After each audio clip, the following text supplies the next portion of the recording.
প্রথম ও দ্বিতীয় দিন পুরসভা নিয়ে বৈঠকে মুখ্যমন্ত্রী পরিষ্কার জানিয়ে দিয়েছেন, কোনো বেআইনি পার্কিং এই রাজ্যে থাকবে না।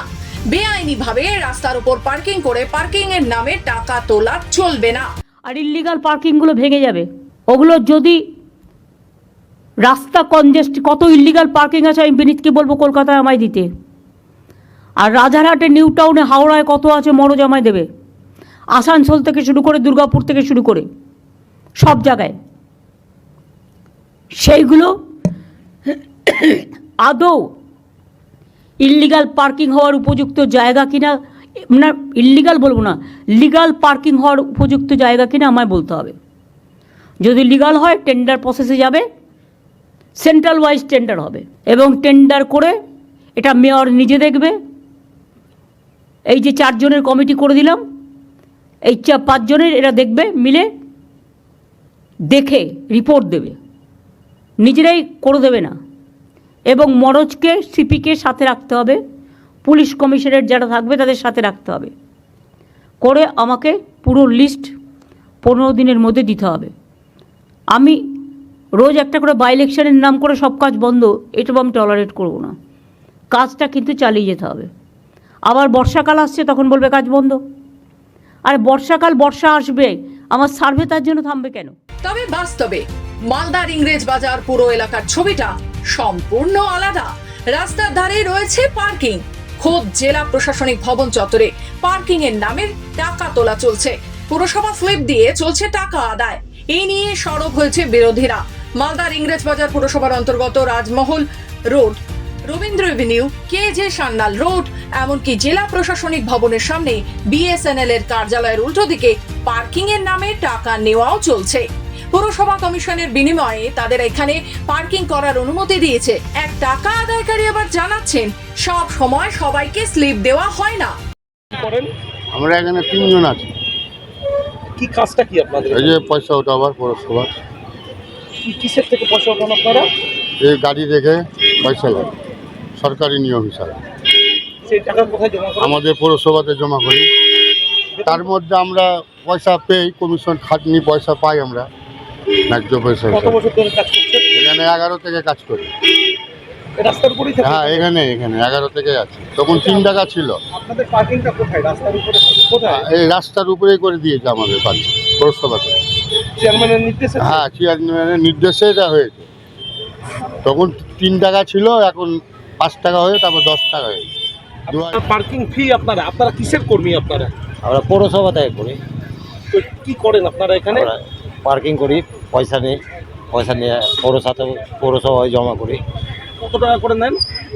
10 টাকা করে নিই। আমাদের পৌরসভার রেট করা আছে পার ঘন্টা 10 টাকা, তো আমরা 10 টাকা করে নিই। আর যে এক্সেস লেট করে 3-4 ঘন্টা 5 ঘন্টা, ওগুলো 20 টাকা। বলছি এই যে পার্কিং স্লিপ দেন তো তার বদলে? হ্যাঁ, প্রত্যেকে স্লিপ নিতে চায় না, এই কারণে যে পার ঘন্টা 10 টাকা টাইম করা আছে, তো 5 ঘন্টা লাগলে 50 টাকা সম্ভব না। তাই জন্য ওরা যারা প্রতিদিন এত বছর ধরে যাওয়া আসা করে, ওরা গাড়ি রেখে যায়, ওরা আসে, হয়তো 20 টাকা দিল, 5 ঘন্টার 50 টাকার জায়গায় 20 টাকা দিল। সেগুলো আমাদেরকে অ্যাভারেজ করে সেল টাকা মেক আপ করে টাকাটা আমাদের পৌরসভায় জমা করতে হয়। আপনারা কি বেতন পান না কমিশন পান? আমরা কমিশনার। আর পার্কিং এ বাইক রাখা এক সাধারণ মানুষ পরিষ্কার জানালেন, সে পার্কিং এর বাইক রেখেছিল, টাকাও নেওয়া হয়েছে তার কাছে, কিন্তু কোনো স্লিপ দেওয়া হয়নি। রাস্তার ধার দখল করে পার্কিং করায় পথ চলাচলে সমস্যায় পড়ছেন সাধারণ মানুষ। পার্কিং ফি কত টাকা করে নেয়? 10 টাকা বানায় ধরো। কোথায় কোথায় পার্কিং আছে শহরে এরকম? বিভিন্ন জায়গায় আছে। স্লিপ দেয়? স্লিপ দেয় না, রেখে যায়, আবার গাড়ি যখন নিয়ে যায় তখন টাকা চাই ওরা। আর যদি গাড়ি হারায় তো রেসপন্স কেউ নেই। এভাবে কি পার্কিং নেওয়া উচিত? না, স্লিপ দেয় না কোনো? না, কোনো স্লিপ দেয় না। যখন গাড়ি নিতে যায় তখনই টাকা চাই অবস্থা। ইংরেজ বাজার পুরসভার বিরোধী দলনেতা অম্লান ভাদুরীর অভিযোগ, প্রাচীন ইংরেজ বাজার শহরের কোনো পরিকল্পনা নেই। যারা পার্কিং আদায় করে তারা সবাই তৃণমূল কর্মী। মুখ্যমন্ত্রী নিজের ইমেজ ভালো করার জন্য এসব কথা বলছেন, বাস্তবে কোনো পরিকল্পনা নেই। চলছে, সাধারণ মানুষ অভিযোগ করছে, কি বলবেন? ইংরেজ বাজার শহরটা এত বছর ধরেও প্ল্যানফুলি কিছু করা গেল না, পৌরসভা করতে পারলো না। মমতা ব্যানার্জি তিনি এগুলো কথা বলছেন নিজের ইমেজ ঠিক করার জন্য, এবং সারা উত্তরবঙ্গ থেকে সমস্ত জায়গায় শহর এলাকাগুলোতে তৃণমূলকে ভোট দেয়নি মানুষ তৃণমূলের উপর বিরক্ত।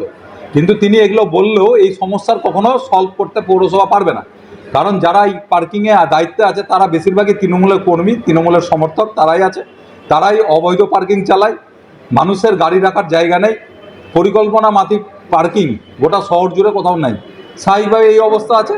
এটা সমস্যা কলকাতা থেকে রাইটার্স থেকে বলে দিলেন আর সমস্যা সমাধান হয়ে গেল, আর এখানে তৃণমূলের যে বোর্ড আছে সেটা সমস্যা সমাধান করে দিল, এটা ভাবাটাই বাতুলতা, এটা কেবলমাত্র একটা শোবাজি ছাড়া কিছু হচ্ছে না। ইংরেজবাজার পৌরসভার চেয়ারম্যান কৃষ্ণেন্দু নারায়ণ চৌধুরী বলেন, কোথায় বেআইনিভাবে টাকা তোলা হচ্ছে জানা নেই, খোঁজ নিয়ে দেখছি, তবে রাস্তার ধারে যে পার্কিং রয়েছে তা তিনি কার্যত স্বীকার করে নেন।